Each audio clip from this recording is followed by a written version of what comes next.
Hi all, നമ്മുടെ spoken English ക്ലാസ്സിലേക്ക് എല്ലാവരെയും സ്നേഹത്തോടെ സ്വാഗതം ചെയ്യുന്നു. ഇന്നത്തെ സ്പോക്കൺ ഇംഗ്ലീഷ് ക്ലാസ്സിൽ നമ്മൾ പഠിക്കാൻ പോകുന്നത് ഹാവ്, ഹാസ് ഈ രണ്ട് വാക്കുകളുടെയും ഉപയോഗത്തെക്കുറിച്ചാണ്.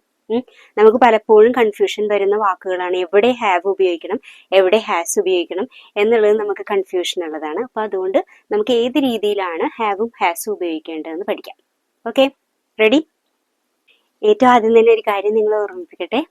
നിങ്ങളിൽ ആരെങ്കിലും ആദ്യമായിട്ടാണ് ഈ വീഡിയോ കാണുന്നതെങ്കിൽ നിങ്ങൾ ഈ ചാനൽ ഒന്ന് സബ്സ്ക്രൈബ് ചെയ്യണം.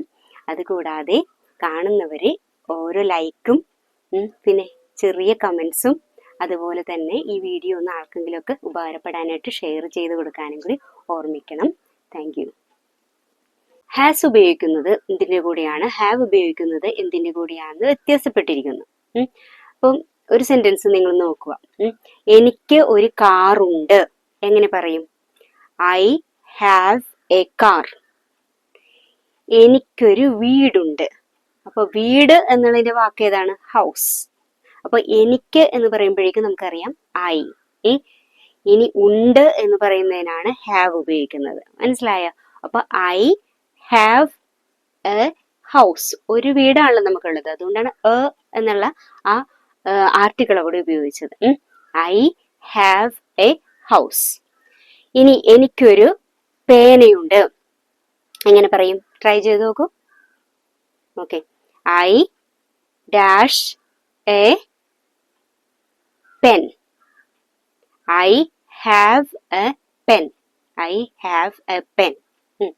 ഓക്കെ, എനിക്കൊരു കൂട്ടുകാരനുണ്ട് അല്ലെങ്കിൽ കൂട്ടുകാരിയുണ്ട്. എങ്ങനെ പറയും? I have a front.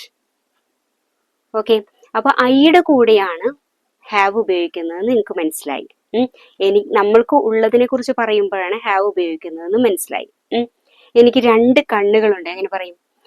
I have 2 eyes. കണ്ടോ? അപ്പൊ 2 ആയതുകൊണ്ട് നമ്മൾ ആ ഏത് വാക്കാണോ അതിന് പ്ലൂറൽ ഉപയോഗിച്ചു, 2 കാണിക്കുന്നതിന് വേണ്ടി. I have 2 ice. ഓക്കെ, എനിക്ക് 10 വിരലുകളുണ്ട്. അപ്പൊ എങ്ങനെ പറയും? വിരലിന് എന്താ പറയുന്ന? ഫിംഗർ. I have 10 fingers.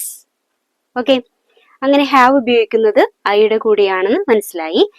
നിനക്ക് ഒരു വീടുണ്ട്. എങ്ങനെ പറയും? നിനക്ക് ഒരു വീടുണ്ട്. അപ്പൊ നീ എന്ന് പറയുന്ന വാക്ക് യു എന്നുള്ളതാണ്. അപ്പൊ അതിന്റെ കൂടെയും നമ്മൾ ഉപയോഗിക്കുന്ന ഹാവ് ആണ്. നിനക്കൊരു വീടുണ്ട്. You have a house. നിനക്കൊരു കൂട്ടുകാരനുണ്ട്. പറഞ്ഞേ. You have a friend. ഇനി അടുത്തത് നിനക്കൊരു പെൻസിലുണ്ട്. You have a pencil. കണ്ടോ? അപ്പൊ യു ഐ ഉപയോഗിച്ചത് പോലെ തന്നെ നമ്മൾ യു ആദ്യം ചേർത്തതിന് ശേഷം ഹാവ് ഉപയോഗിച്ചിട്ട് എന്താണോ ഉള്ളത് അത് പറയണം. ഇനി അവർക്കൊരു വീടുണ്ട്. അവർ എന്ന് പറയുമ്പോഴേക്കും ദേ എന്നുള്ള ആ ഒരു പ്രൊനൗണാണ്. ദേ കഴിഞ്ഞിട്ടും ഹാവ് ചേർക്കുക, അതിനുശേഷം എന്താണുള്ളതെന്ന് പറയുക. അപ്പൊ ദേ ഹാവ് എ ഹൗസ്. അവർക്ക് ഒരു ഫ്രണ്ട് ഉണ്ട് അല്ലെങ്കിൽ അവർക്കൊരു കൂട്ടുകാരനുണ്ട്. അപ്പൊ they have friend. They have a front.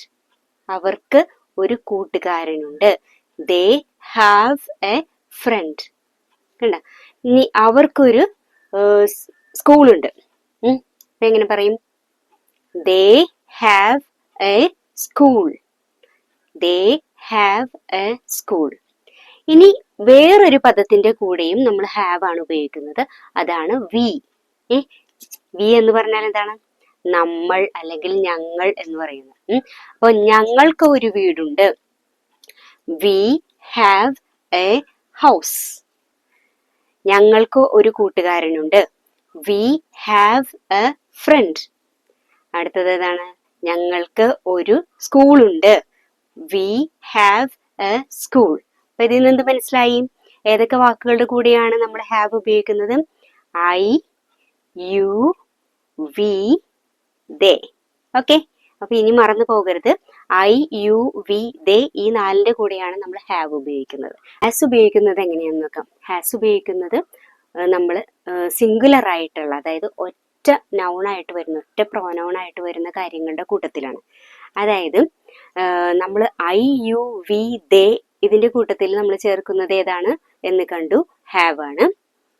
He she it ഇതിന്റെ മൂന്നെണ്ണത്തിന്റെയും കൂട്ടത്തിൽ നമ്മൾ ചേർക്കുന്നത് ഹാസ് ആണ്. അതായത് she has, he has, it has. അപ്പോൾ അവൾക്ക് ഒരു ഫ്രണ്ട് ഉണ്ട്, ഷീ ഹാസ് എ ഫ്രണ്ട്. അവൾക്കൊരു പേനയുണ്ട്, ഷീ ഹാസ് എ പെൻ. അവൾക്ക് ഒരു വീടുണ്ട്, she has A house.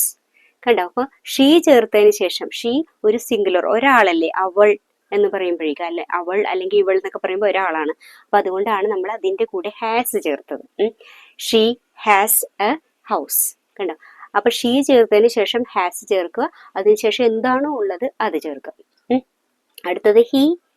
He അവന് ഒരു ഫ്രണ്ട് ഉണ്ട്, ഹി ഹാസ് എ ഫ്രണ്ട്. അവനൊരു പേനയുണ്ട്, ഹി ഹാസ് എ പെൻ. അവനൊരു വീടുണ്ട്, ഹി ഹാസ് എ ഹൗസ്. കണ്ടോ? ഹീക്ക് ശേഷവും ഹാസ് ചേർക്കുക, അതിനുശേഷം എന്താണോ ഉള്ളത് അത് ചേർക്കുക. അടുത്തത് ഇറ്റ് ആണ്. ഇറ്റ് എന്ന് പറയുമ്പോഴേക്കും അത് എന്തിന്റെ കൂട്ടത്തിലാണ് നമ്മൾ വരുന്നത്?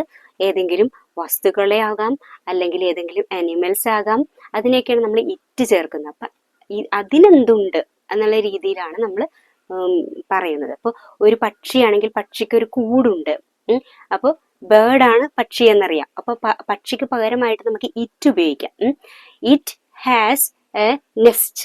അപ്പൊ ഇറ്റ് കഴിഞ്ഞിട്ട് ഹാസ് ചേർത്ത് പിന്നെ നെസ്റ്റ് എന്ന് പറയുമ്പോൾ കൂട്. അപ്പൊ കൂട് ഉണ്ട്, അതിനൊരു കൂടുണ്ട്. It has a nest. അടുത്ത് പറയാം, അതിന് ഭക്ഷണമുണ്ട്. അപ്പൊ ഇറ്റ് ഹാസ് ഫുഡ്. കണ്ടോ? It has food. അതിന് ചിറകുകളുണ്ട്. അപ്പൊ ചിറകുകൾ എന്ന് പറയുമ്പോഴേക്കും വിങ്സ് ആണ്, വിങ്സ്. അപ്പൊ ഇറ്റ് ഹാസ് വിങ്സ്. കണ്ടല്ലോ? അപ്പൊ നമ്മള് ഹാസ് ചേർക്കുന്നത് ഇതിന്റെയൊക്കെ കൂട്ടത്തിലാണെന്ന് ഓർമ്മയുണ്ടല്ലോ. ഹി ഷീ ഇറ്റ് ഈ മൂന്നിന്റെയും കൂട്ടത്തിലാണ് നമ്മൾ ഹാസ് ചേർക്കുന്നത്, മറന്നു പോകരുത്. അതുകൂടാതെ നിങ്ങൾ കമന്റ് രേഖപ്പെടുത്താനും ലൈക്ക് ചെയ്യാനും ഈ വീഡിയോ ഷെയർ ചെയ്യാനും മറക്കരുത്. ആദ്യമായിട്ട് കാണുന്നവർ ഈ വീഡിയോ ഒന്ന് സബ്സ്ക്രൈബ് ചെയ്യാൻ കൂടി ഓർക്കുക. അപ്പൊ നിങ്ങൾക്കുള്ള വർക്കുകളൊക്കെ ഇതിന്റെ ലാസ്റ്റ് ഞാൻ തരും. അപ്പൊ അത് നിങ്ങൾ അതുപോലെ തന്നെ നിങ്ങൾ വർക്ക് ചെയ്ത് അത് എഴുതാനും പറയാനും ശ്രമിക്കണം.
ഈ ക്ലാസ് ഇവിടെ തീർന്നു.